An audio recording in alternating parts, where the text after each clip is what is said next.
अब तो क्या होता है, बच्चा जाता है बच्चे को देखने के लिए, बच्ची जाती है बच्चे को देखने के लिए, और देखते हैं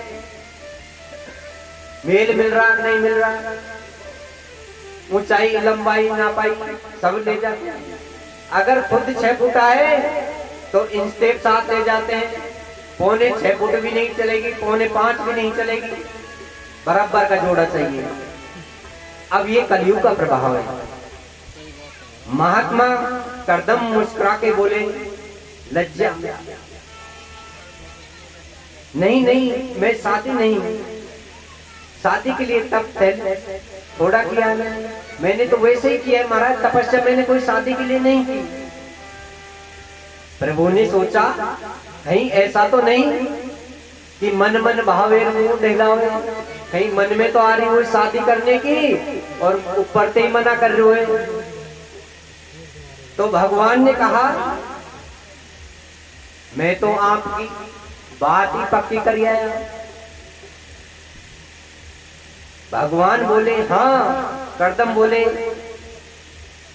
जब आप बात ही पक्की कर आए हैं तो हम शादी कर लेंगे। इच्छा तो नहीं थी, बिल्कुल इच्छा नहीं है, पर आप अगर पक्की कर आए तो हम शादी भी कर लेंगे। भगवान ने कहा शंभु नाम के जो मनु है, मनु महाराज के 2 पुत्र हैं, 3 पुत्रियां हैं, आकृति, देवहूति और प्रसूति। पुत्रियों के नाम हैं प्रियव्रत, व्रत और उत्तानपाद। उनके 2 पुत्र हैं। उनकी जो बीच की पुत्री है देवहूति, उनके साथ आपका विवाह होगा, मना नहीं करना। करदम ने प्रभु के चरणों में गिर पड़े और भगवान मैं झूठ नहीं बोलूंगा, बहुत बड़ा अपराध किया है, मैंने शादी के लिए ही तपस्या की थी, लेकिन अब आपकी झांकी को देखने के बाद विवाह की इच्छा नहीं रही। भगवान ने कहा अब मेरी बात तो तुम्हें रखनी ही पड़ेगी। करदम बोले मैं विवाह तो करूंगा, लेकिन मेरी भी एक शर्त होगी महाराज। भगवान बोले क्या शर्त है?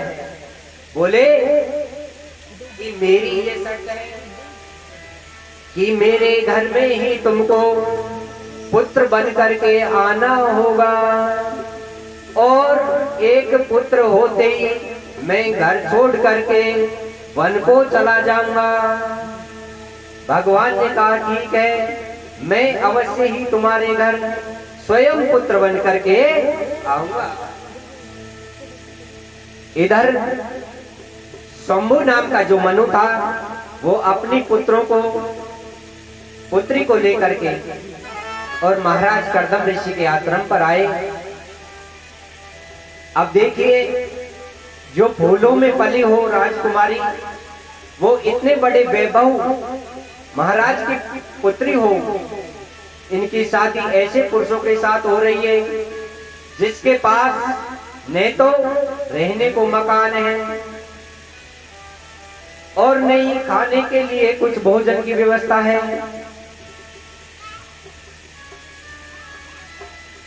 करदम जी को याद आ गई। इधर राजन अपनी पुत्री को लेकर के करदम ऋषि के आश्रम पर आए और करदम ऋषि से कहा कि महाराज मेरी जो ये बेटी है देवहूति, इसको आप अर्पण करो। देवहूति कि जब सौंदर्य को देखा तो करदम ऋषि का विचार बना शादी का, और करदम जी के मन में याद आ गई। कहा कि हे राजन, मैंने संकल्प लिया है कि मेरे एक पुत्र होते ही मैं घर को छोड़ करके वन को चला जाऊंगा। मैं गृहस्थ आश्रम को छोड़ करके वन को चल जाऊंगा। स्वयं भगवान मेरे घर पुत्र बन करके आएंगे। तो मनु राजा ने भी स्वीकृति दे दी, अब जैसे तुम्हारी इच्छा हो वैसा कर लेना। स्वीकृति दे करके विवाह करके और राजन अपने घर को चले गए। अब राजकुमारी के साथ विवाह हो गया बाबा का।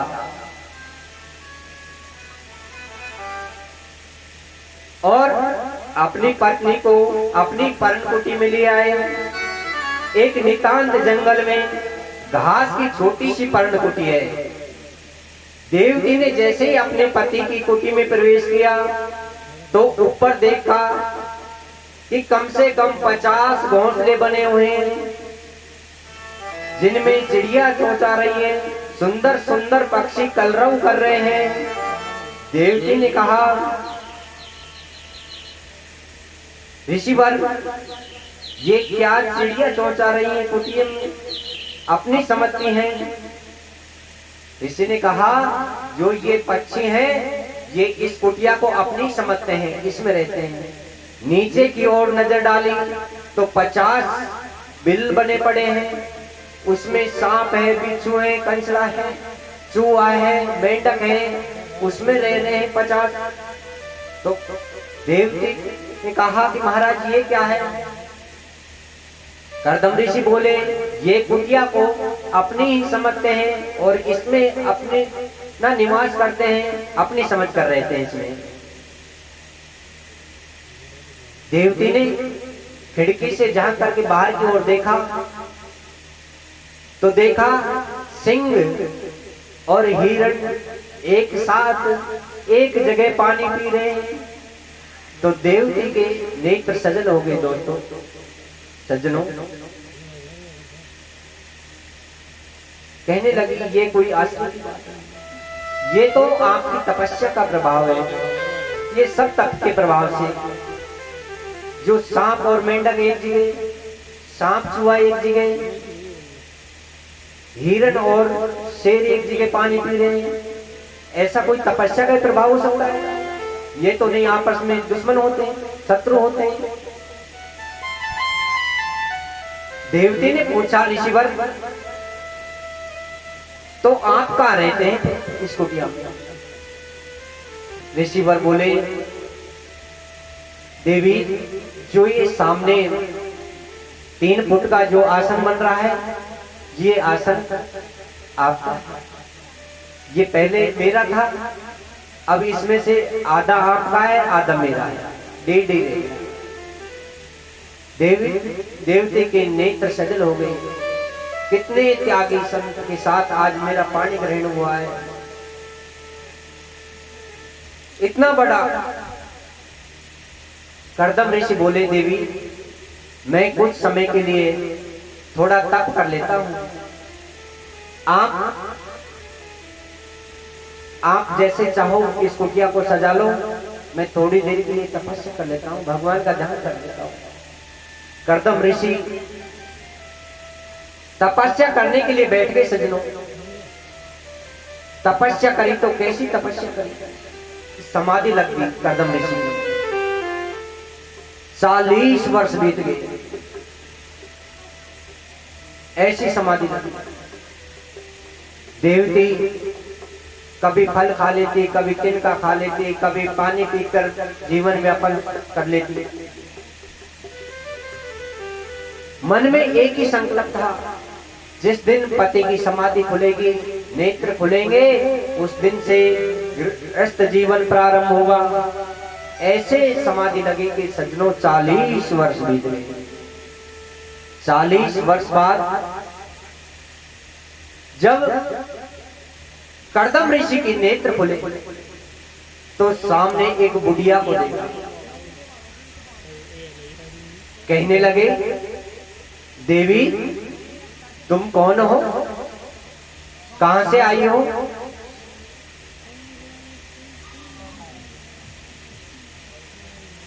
देवती बोली, महाराज, 40 वर्ष पहले एक राजा आए थे, अपनी पुत्री को साथ लेकर आपके साथ विवाह किया। कर्दम ऋषि बोले, देवी, कुछ कुछ याद तो आता, वो आप ही हो क्या? कर्दम ऋषि बोले, देवती बोली, जी महाराज, मैं ही हूं। कर्दम बोले, आप इतने दिन कहाँ रही, क्या खाया तुमने? देवी बोली महाराज मैं यहीं पर रही और कभी फल खा लेती, कभी पत्ते खा लेती, कभी तिनका खा लेती, कभी पानी पी लेती। कर्दम ऋषि देवहूति की तपस्या से प्रसन्न हो गई और एक बिंदु नाम का सरोवर उत्पन्न किया जिसमें 9 मंजिल का महल बना। तपस्या के प्रभाव से और कर्दम ऋषि देवहूति का हाथ पकड़ करके और उस सरोवर में स्नान किया। कर्दम ऋषि तो हो गए 20 वर्ष के और माता देवहूति हो गई 16 वर्ष की। बोले गोविंद भगवान की जय हो। मुझे ला दो भजन की वो माला, अरे वो माला रे, वो माला रे, वो माला रे, वो माला, मुझे ला दो भजन की वो माला।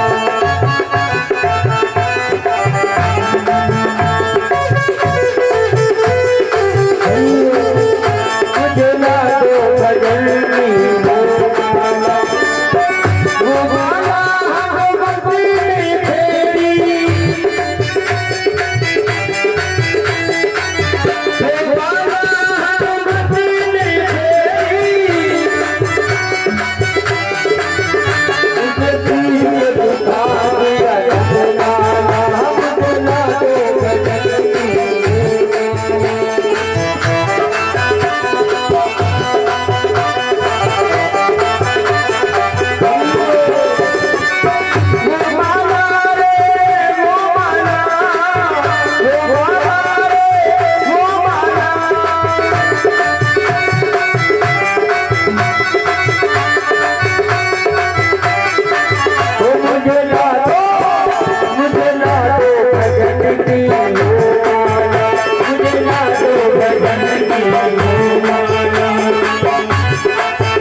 बोलिए शंकर भगवान की जय हो।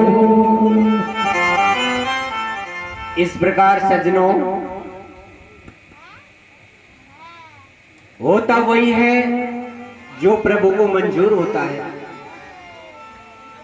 कर्दम ऋषि ने मन में विचार किया था कि एक पुत्र होते ही घर को छोड़ करके वन को चल जाऊं, परंतु उनको पुत्र तो हुआ नहीं और 9 कन्याओं को जन्म दे दिया।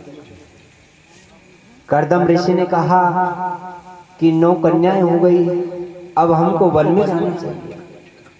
देवती ने कहा कि महाराज एक पुत्र हो जाए, उसके बाद में आप वन को चल जाएं। तो 9 बहनों का विवाह कर दिया।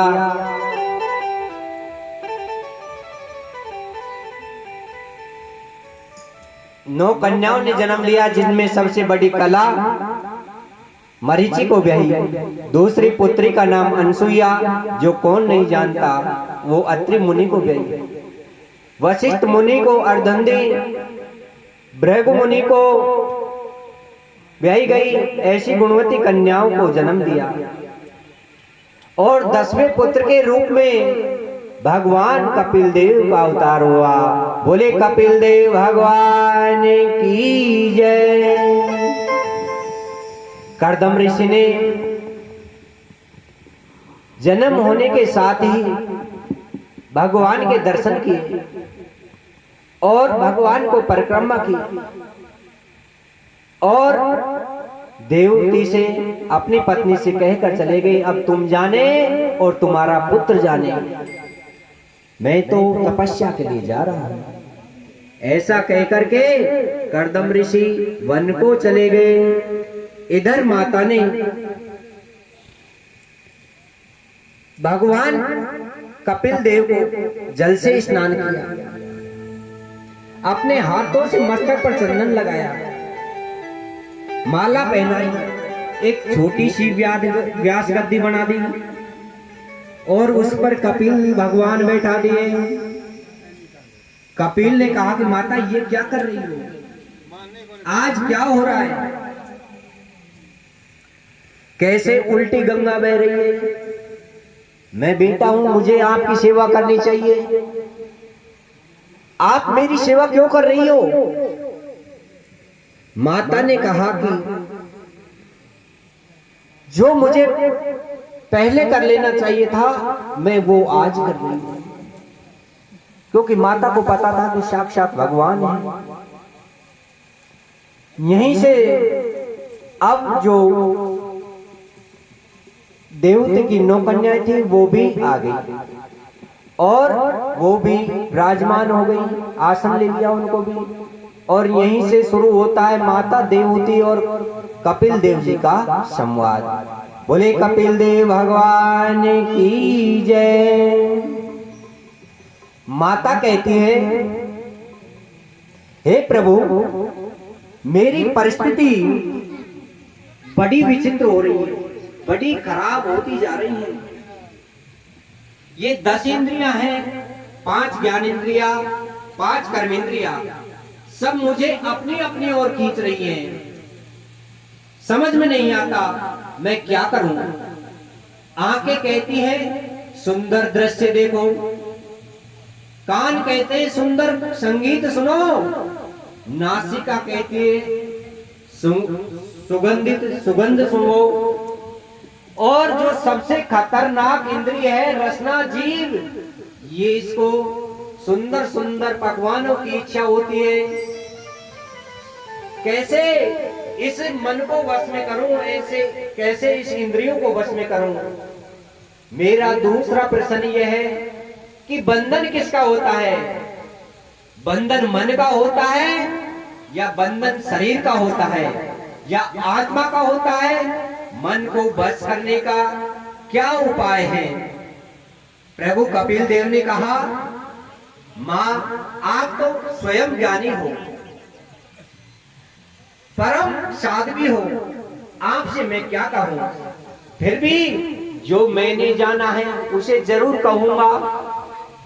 इंद्रियों को वश में करना ही चाहिए। इन्हें वश में करने का तरीका संयम है। संयम कहते कंट्रोल को, अपने आप पर कंट्रोल। इंद्रियों को संयम से वश किया जा सकता है, फिर भी वश में नहीं होता है, तो प्रत्येक इंद्रिय का जो इंद्रिय है उसका प्रत्येक का मुख परमात्मा की ओर कर दो। हमारे मन में ज्यादा पकवान खाने की इच्छा होती है, जीभ कहती है तो उसको गोविंद का भोग लगाओ, पकवान तो बनाओ, उसको गोविंद का भोग लगाओ, भोग लगाकर फिर उसका सेवन करो तो वो प्रसाद बन जाता है। परमात्मा को जोड़ दो, परमात्मा के गुणगान करो। अगर खान कहने सुंदर संगीत सुनो तो उसको परमात्मा की ओर मोड़ दो। इसलिए मन को विषयों से अनासक्त बनाओ, विषयों से हटाओ इसको। तुलसीदास जी ने भी बताया है, जो जाने बिना न होए प्रतीति,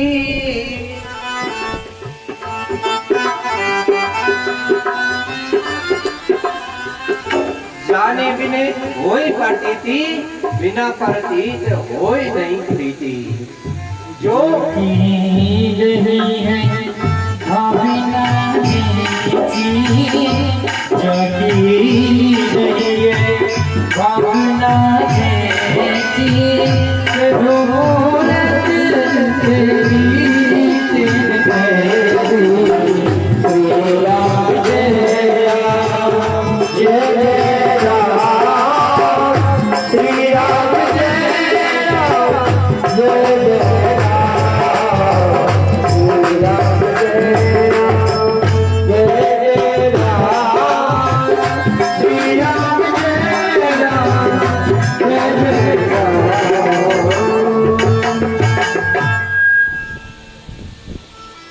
कई लोग अपने शरीर को हष्ट-पुष्ट बनाने के लिए जीवों की हत्या करते हैं, मार देते हैं उनको, उन्हें नरक की यातनाएं भोगनी पड़ती हैं। पाप कर्म करने वालों को नरक में जाते हैं, फिर संसार में गिरते हैं। माता के गर्भ में जब 1 दिन का होता है जीव तो अति सूक्ष्म होता है, 5 दिन का होता है तो कुछ बड़ा होता है, 10 दिन का होता है और बड़ा होता है, 1 महीने का जब जीव गर्भ मात्र में होता है तो उसका सिर का निर्माण होता है। 3 माह का होते होते संपूर्ण जीव मात्र गर्भ में बड़ा हो जाता है। यदि स्त्री है तो बाईं कुक्षी में, पुरुष है तो दाईं कुक्षी में रहेगा। माता देवती ने कहा, मात्र गर्भ में तो जीव को बड़ा सुख मिलता होगा, न सर्दी है, न गर्मी है, न शोक है, न मोह है। कपिल बोले, ये मत पूछो माता, माता के गर्भ में जीव को जितनी तकलीफ होती है उतनी न तो कभी हुई और न बाद में होगी। गर्भवासम दुखम न भूतो न भविष्यति, गर्भवास का दुख न तो भूत में हुआ और न भविष्य में हुआ। इतना कष्ट होता है माता। हजारों छोटे छोटे कीटाणु जो मात्र गर्भ में पहले ही पले होते हैं, वो जीव के कोमल अंगों को काटते हैं। जीव तड़पता है, चिल्लाता है, कौन सुनने वाला है। माँ कभी कभी चटपटी वस्तुओं का सेवन कर लेती है तो इतना कष्ट होता है। माँ कभी गर्म वस्तुओं का सेवन कर लेती है तो इनको कष्ट होता है। 7वां महीना आते ही जन्म जन्मांतर के कर्म जीव को याद आ जाते हैं, भगवान की स्तुति करता है। तस्योपशन्न में तुम जगति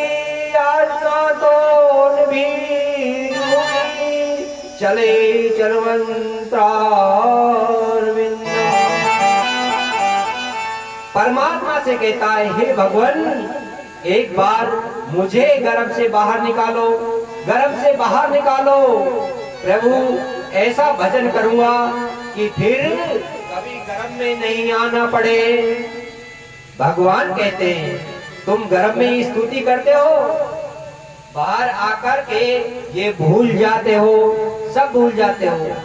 जीव कहता है, प्रार्थना करता है, जीव सत्य कहता हूँ, एक बार गर्भ से बाहर निकाल दो, फिर तो मैं कभी नहीं भूलूंगा, सदा आपकी पूजा करूंगा, सदा आपकी माला बजूंगा।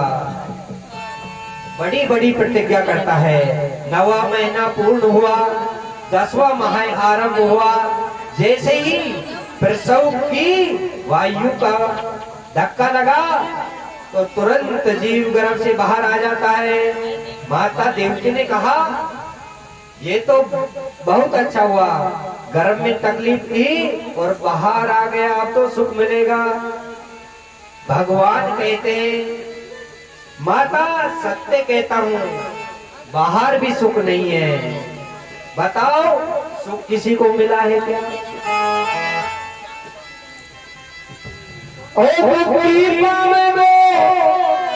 भजन की पावे कैसे जीव प्रार्थना कर रहा है?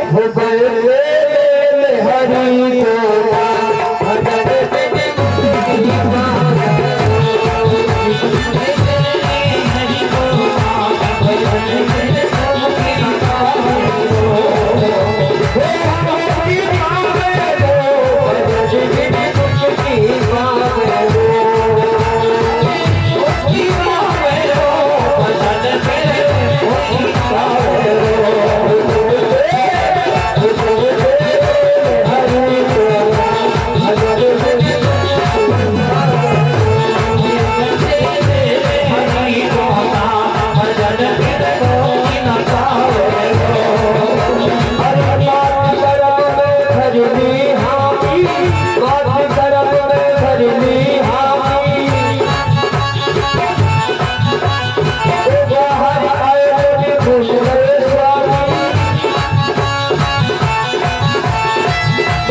इस प्रकार कपिल देव ने कहा कि माता अब जीव बाहर आ गया है, बाहर भी काहे को सुख है।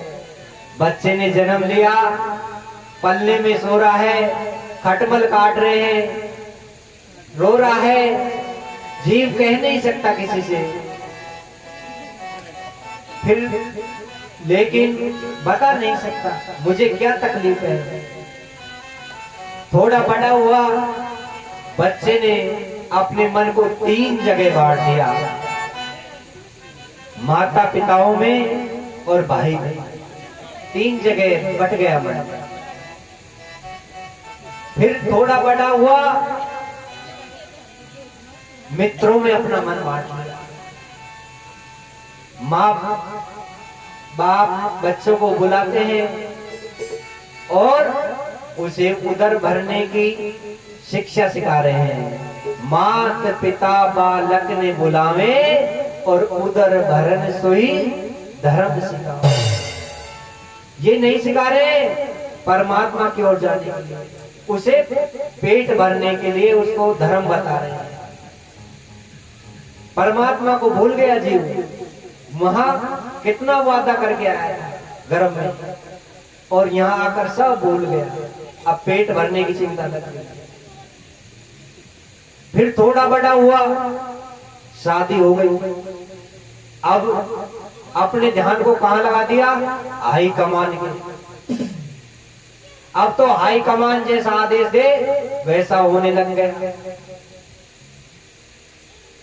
बुढ़ापा आ गया, रोगों ने घेर लिया, परमात्मा को भूल गया। भक्ति की 3 धाराएं सज्जनों। भक्ति आरंभ होती है विश्वास से, परमात्मा के प्रति विश्वास करो। बिना विश्वास के भक्ति नहीं होती है। भक्ति की दूसरी धारा है संबंध, परमात्मा से संबंध जोड़ो। बिना संबंध जोड़े भक्ति नहीं बनती है। संबंध बनाओ, ऐसा संबंध बनाओ परमात्मा से। पुत्र मान लो परमात्मा, पुत्र के रूप में मान लो, पिता मान लो। जिन्होंने भक्ति की है उन्होंने सबने संबंध बनाया। मीरा जी ने तो पति माना था भगवान।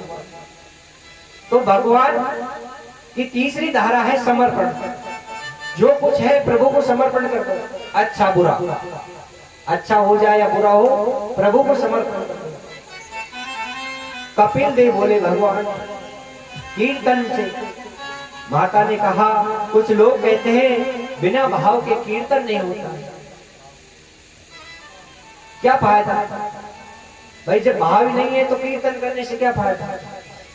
कपिल देव बोले बिल्कुल नहीं। हो भाभी भाव अनखिया से हो, भाभी भाव अनखिया से हो, नाम जप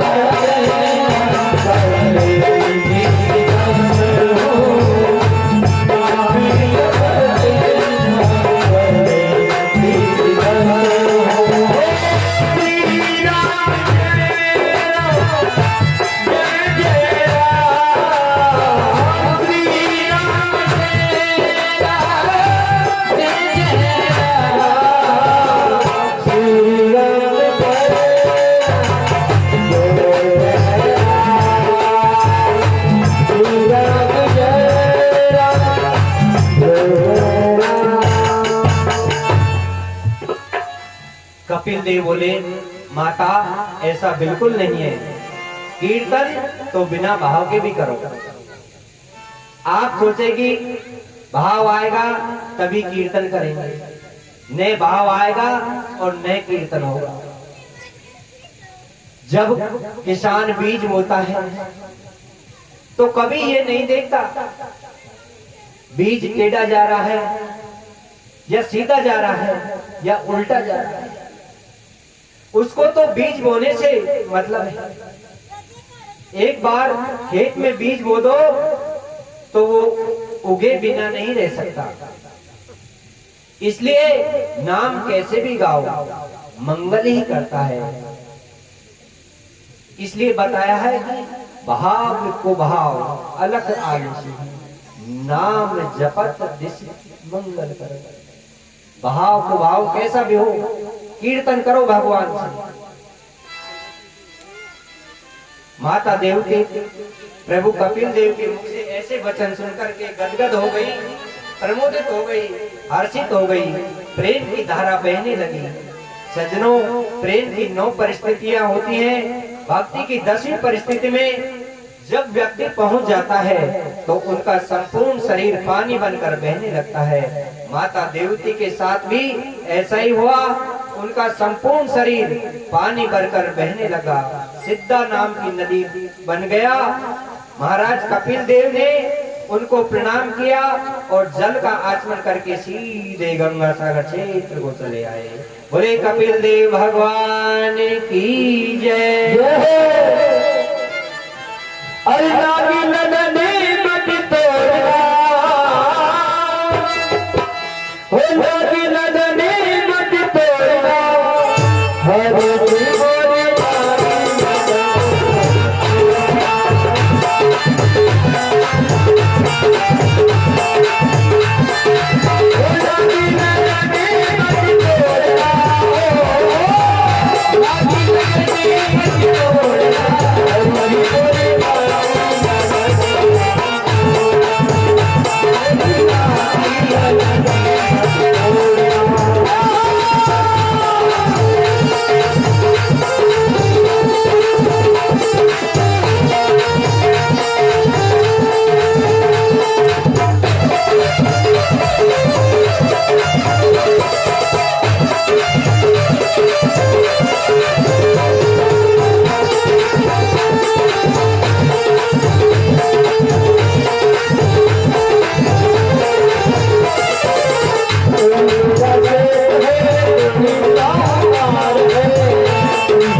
बोले भक्तर भगवान की जय हो। जय जय श्री राधे। इस प्रकार माता देवती का वंश आगे नहीं चला।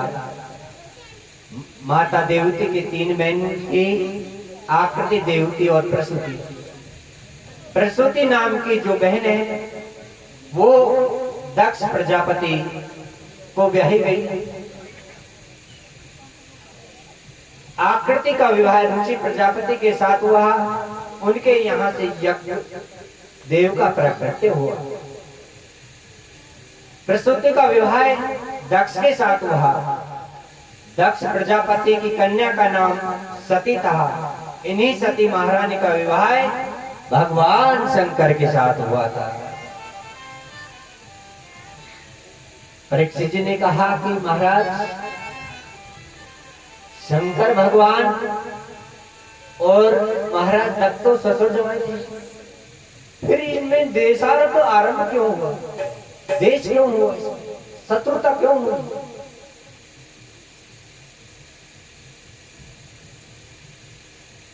सुखदेव जी ने कहा कि राजन, एक समय बृहस्पति यज्ञ का आयोजन हुआ। उस यज्ञ में दक्ष प्रजापति को सबसे श्रेष्ठ दर्जा दिया गया, जिसमें सभी देवता पधारे। जैसे ही महाराज दक्ष पधारे तो सभी देवता खड़े हो गए। भूत भावन भगवान शंकर की समाधि लग गई। वो तो भोले भंडारी हैं, उन्होंने ध्यान नहीं दिया और वहीं से इनका देश आरंभ। उन्होंने कहा, रे दुष्ट अमंगलकारी, मुझे देखकर सारे देवता खड़े हो गए। मैं प्रजापति और ये अमंगलकारी, भूतों का राजा, पहाड़ में रहने वाला, ये खड़ा नहीं हुआ।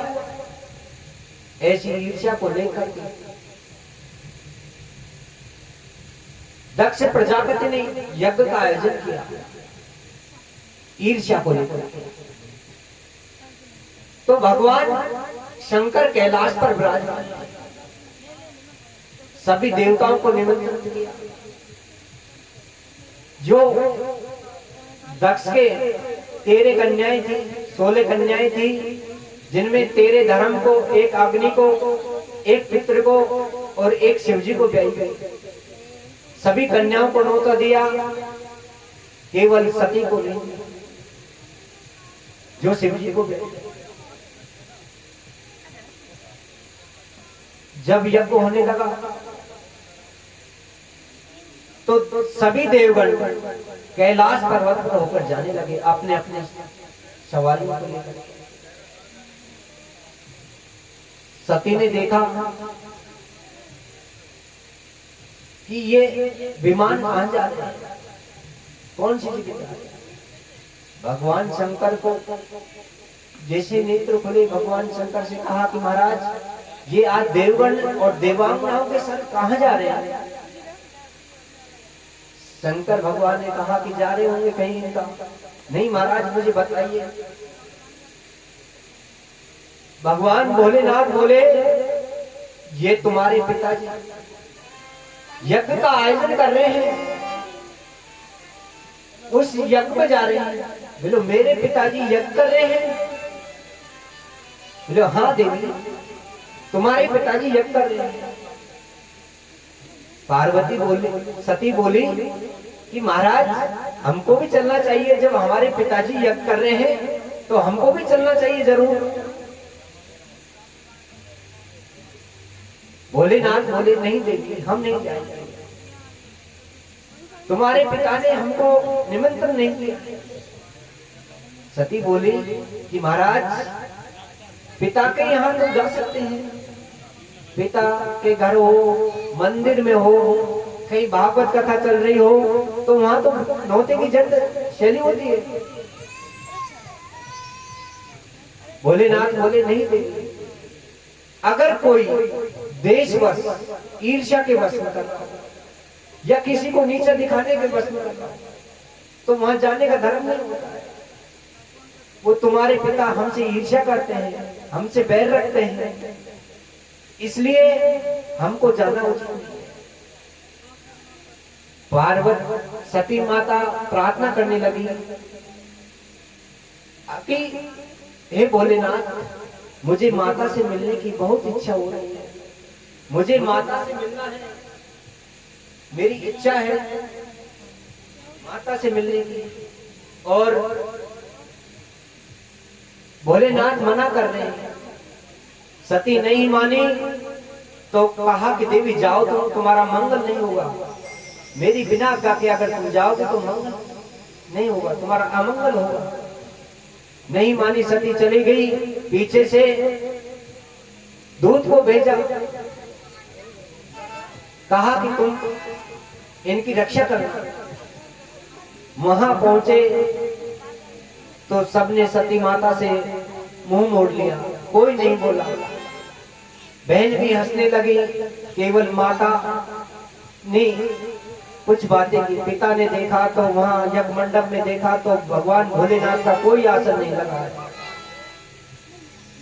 माता सती बोली, रे दुष्ट पिता, तू मेरा पिता कहने के योग्य नहीं है।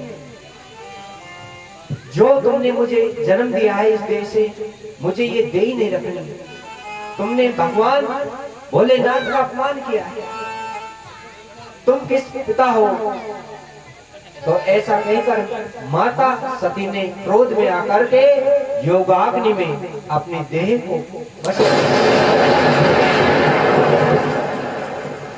को भस्म होते ही दूतों में हाहाकार मचा दिया, मारने लगे, यज्ञ को विध्वंस करने लगे। इधर को भृगु मुनि ने यज्ञ मंत्रों की आहुति से एक प्रत्याग्नि प्रकट कर दी, जिन्होंने भगवान भोलेनाथ के दूतों को मार मार के भगा दिया। जब भगवान शंकर ने समाचार मिला, हो समाचारी जब शंकर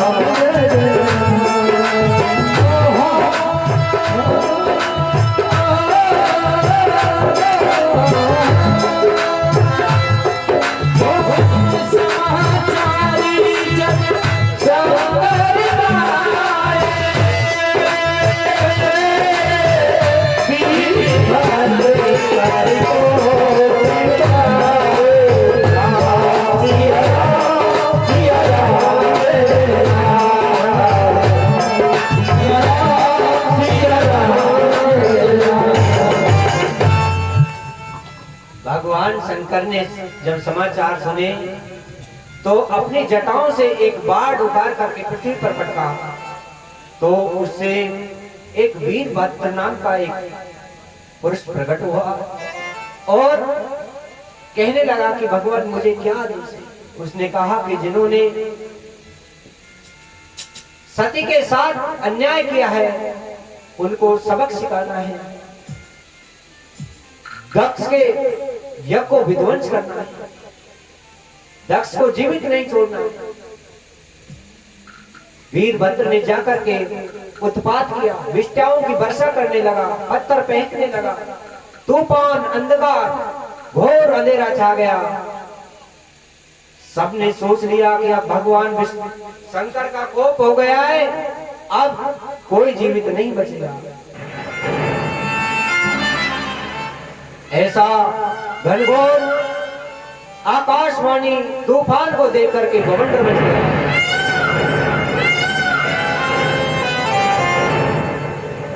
वीरभद्र ने जाकर के राजा दक्ष को पकड़ लिया, कहा रे दुष्ट, तू अब जीवित नहीं बचेगा, तू बहुत बड़बड़ा रहा था। भगवान ने के आदेश से वीरभद्र ने सर को पकड़ के धड़ से अलग कर दिया, मुंडी तोड़ दी। यज्ञ विध्वंस हो गया, दक्ष मर गया, सारे देवता भाग गए, सारे पंडित भाग गए, खड़े हुए।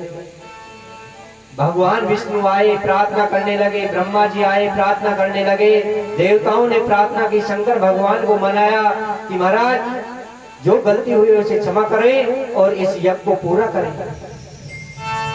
अब यजमान ही नहीं बचा तो यज्ञ कैसे होगा? भगवान शंकर ने एक बकरे का शीश मंगाया और राजा दक्ष प्रजापति की जीव जीवित कहकर उसको लगा दिया। अब जैसे ही उसमें जीव आया तो बम बम बम बम करने लगा। आज भी भगवान शंकर को जब जल चढ़ाते हैं तो बम बम बम बम भोलेनाथ कहकर जल चढ़ाते हैं। इससे भगवान शंकर प्रसन्न होते हैं। बोले शंकर भगवान की जय। भोलेनाथ से निराला, शिव शंकर से निराला, कोई और नहीं।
बोले भोलेनाथ भगवान की जय हो। इस प्रकार भगवान शंकर ने राजा दक्ष के यज्ञ को पूर्ण करवाया। उसके बाद माता की देह को लेकर के अपने कंधे पे लगाकर और चले दिए। जहां जहां माता के अंगरे वहां वहां योगिनी पीठ बन गई। बोले अम्बे मैया की जय हो। इस प्रकार माता सती का दूसरा जन्म राजा हिमालय के और रानी मैना के यहाँ पर प्रकट हुई हैं, जहाँ इनका नाम पार्वती रखा है। माता किसी के गर्भ से जन्म नहीं लेती है, ये प्रकट होती हैं। हिमालय जो पर्वत है उस पे प्रकट हुई है, चोटी पर। मैना कहते हैं चोटी को। प्रगति सुंदर शैल पर वहां ये प्रकट हुई है। अब राजा हिमालय इनके पिता हुए, मैना इनकी माता हुई। जब हिमालय के यहाँ पुत्री का प्रगट्य हुआ तो एक दिन देव ऋषि नारद जी घूमते हुए राजा हिमालय के पास गए और जैसे ही हिमालय के पास पहुंचे तो हिमालय राजा ने उनका बहुत बड़ा स्वागत किया। कहा, हे मुनि, आइए, पधारिए महाराज, आसन लीजिए। हिमालय राजा बोला कि महाराज, हमारे यहाँ एक पुत्री का जन्म हुआ है। आप सर्वे ज्ञाता हो, 3 कालों की जानते हो, तो हमको बताइए कि हमारी पुत्री के भाग में क्या क्या लिखा है।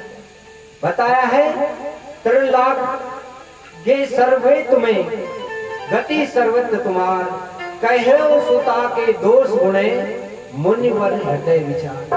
आप हृदय में विचार कर मेरी पुत्री के दोष और गुणों को बताइए। नारद ने कहा कि ऋषि, हे राजन, वैसे तो तुम्हारी पुत्री गुणों की खान है, परंतु इनमें 2-4 अवगुण भी हैं। राजा ने कहा कि महाराज, अवगुण क्या है, अवगुण भी बताइए। नारद जी ने कहा कि जोगी जटिल अकाम मने, नगन अमंगल भे, अस स्वामी इन्हें मिले, परिहास असुरे। इनको जोगी जटिल, जिनका मन अकाम है, नगन वेशधारी, इनको ऐसा पति मिलेगा, सन्यासी वर मिलेगा इनको। अब राजा और रानी इस बात को सोच करके आंखों में आंसू आ गए। इधर पार्वती के भी आंसू आया, परंतु आंसुओं में अलग अलग भेद है। राजा और रानी के तो दुख से आंसू आ रहे हैं, और पार्वती के जो आंखों में आंसू हैं वो प्रेम के आंसू हैं। पार्वती ने सोचा कि पति मुझे भोलेनाथ ही मिलेंगे, ऐसे तो वो ही है। राजा ने कहा कि महाराज, कोई ऐसा उपाय हो जिससे इसमें परिवर्तन हो जाए, सुधार हो जाए कुछ। आप तो ऋषि महर्षि हो, संत हो, आप तो हाथ की रेखा को भी देख सकते हो।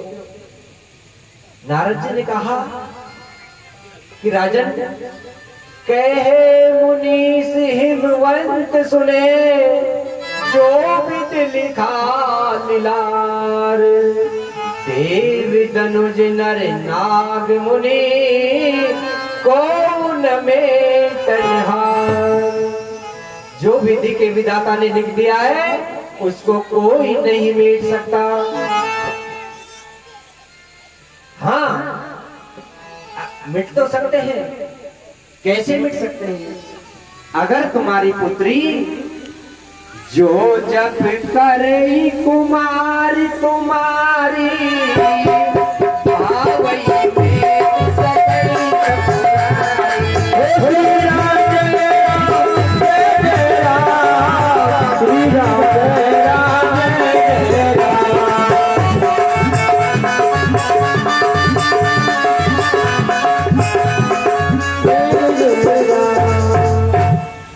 अगर तुम्हारी पुत्री भगवान शंकर की तपस्या करे तो वो इस विधि के विधान को मेट सकते हैं।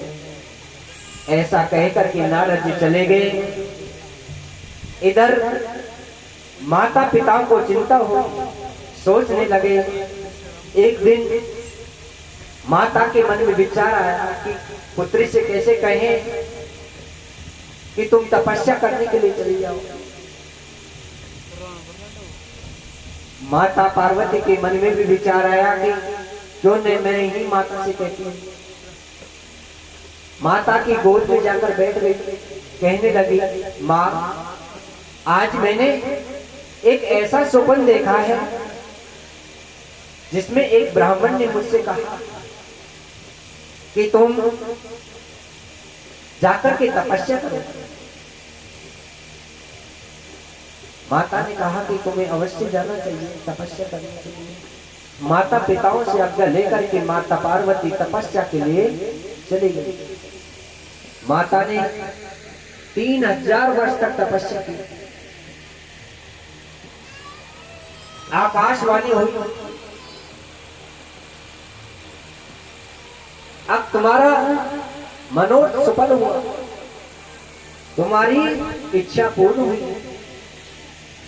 हे सुनो गिरिराज कुमारी, अब तुम्हें कोई कलेश नहीं रहा। अब तुम्हें अवश्य ही त्रिपुरारी भगवान शंकर ही तुमको वर मिलेंगे। जब तुम्हारे पिता तुमको बुलाने के लिए आवे तो हट छोड़कर चले जाना। जब तुम्हें सप्तऋषि मिलेंगे तब अपनी वाणी को, आकाशवाणी को सत्य समझना। ये सुनकर पार्वती प्रसन्न हुई। इधर भगवान शंकर भी तपस्या में लीन थे, भजन करते हैं। भगवान शंकर तपस्या में लीन है। इधर देवताओं को चिंता हुई, सोचने लगे कि माता पार्वती अब वृद्धि को प्राप्त होगी, क्यों नहीं भगवान शंकर का विवाह कराया जाए। तो देवताओं ने आकर के भगवान से प्रार्थना करने लगे। सप्तऋषि आए, सप्तऋषियों ने प्रार्थना की, बताया उनको कि राजा हिमालय के यहाँ माता का प्रागट्य हुआ है और अब तुम्हें आगे ग्रस्त जीवन जीना है प्रभु। असुरों का संग्राम बढ़ रहा है, असुरों का बोलबाला हो रहा है। जैसे शंकर भगवान ने कहा कि ऋषियों पहले तुम उनकी प्रीत परीक्षा लो कि वो मुझे ही पति बनाने चाहती है या किसी और को। सप्तऋषि माता पार्वती के पास आए